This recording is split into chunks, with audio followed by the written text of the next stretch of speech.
Hi friends, welcome to our channel. ఈరోజు మన కిచెన్లో మనం రెగ్యులర్గా వాడుతూ ఉంటాం కదా పాలు, అప్పుడప్పుడు విరిగిపోతూ ఉంటాయండి. దాన్ని పడేస్తూ ఉంటారు.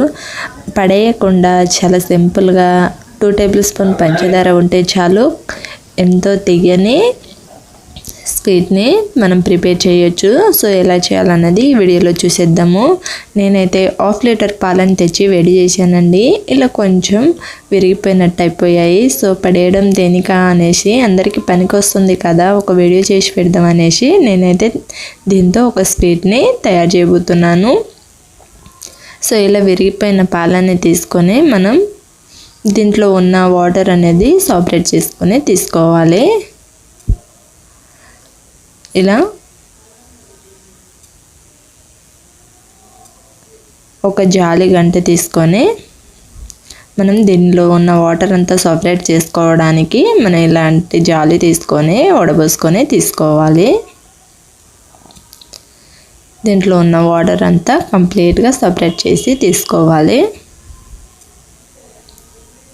సో ఇలా కంప్లీట్గా సపరేట్ అయ్యాక దీన్ని మనం వాటర్ అనేది పడేసేయాలి.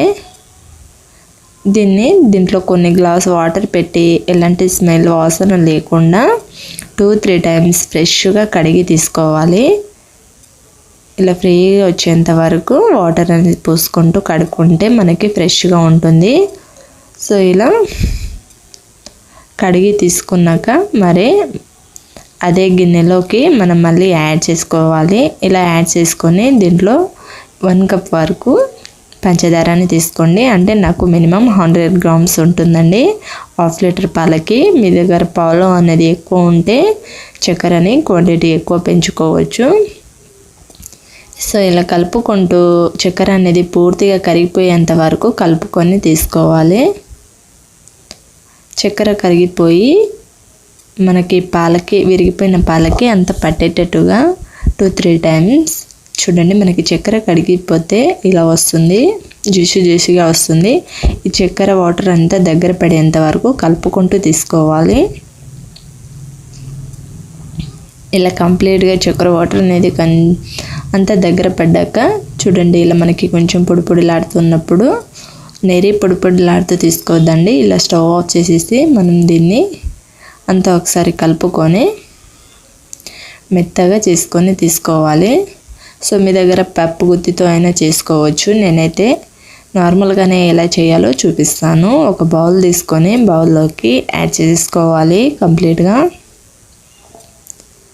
ఇలా కంప్లీట్గా యాడ్ చేసేసుకొని నేను ఇలా గంటతోనే చూపిస్తున్నాను చూడండి. ఇలా కనుక 5 మినిట్స్ పాటు ఫ్రెష్ చేసుకుంటూ కలుపుకున్నట్లయితే మనకి మెత్తగా వస్తుందండి. ఇలా మెత్తగా చేసుకుంటేనే మనం ఎలాంటి షేప్లోనైనా స్వీట్ని చాలా సింపుల్గా ప్రిపేర్ చేయొచ్చు. సో ఇలా నేను చూడండి ఇలా ఎంత మెత్తగా చేసి తీసుకున్నాను. మీకు ఇబ్బందిగా అనిపిస్తే గంటతోటి పప్పు గుత్తితో చేసుకోండి, చాలా సింపుల్గా అయిపోతుంది. సో దీన్ని ఇలా చేతికి కొంచెం వాటర్ అనేది అప్లై చేసుకుంటూ దీంట్లో నుంచి కొంచెం పాల ముద్దను తీసుకొని చేతితో మనకి కావాల్సిన షేప్లో స్వీట్ని చేసేసుకోవడమే. చాలా ఈజీగా, చాలా సింపుల్గా రెడీ అయిపోతుంది. దీన్ని ఒక ప్లేట్ తీసుకొని ఇలా సర్వ్ చేసుకొని మనకి ఎప్పుడైనా సరే పాలకు విరిగిపోయినప్పుడైనా సరే, ఇంట్లో ఏదైనా తినాలనిపించినప్పుడైనా సరే ఇలా చేసుకొని తినండి. టేస్ట్ అనేది చాలా బాగుంటుంది. చాలా సింపుల్గా పాలు అనేది వేస్ట్ కాకుండా మనం దీన్ని ప్రిపేర్ చేయొచ్చు. సో ప్రిపేర్ చేసిన పాలు అనేది వేస్ట్ చేయకుండా ఎలా ప్రిపేర్ చేయాలో చూసేసాం కదా ఫ్రెండ్స్. ఈ రెసిపీని మీరు చూసి డెఫినెట్గా ట్రై చేస్తే ఎలా వచ్చిందో కామెంట్ చేసి షేర్ చేయండి. ఇలాంటి మరిన్ని రెసిపీస్ కోసం మన పొట్టి కిచెన్ ఛానల్ని సబ్స్క్రైబ్ చేసుకోండి. Thank you for watching.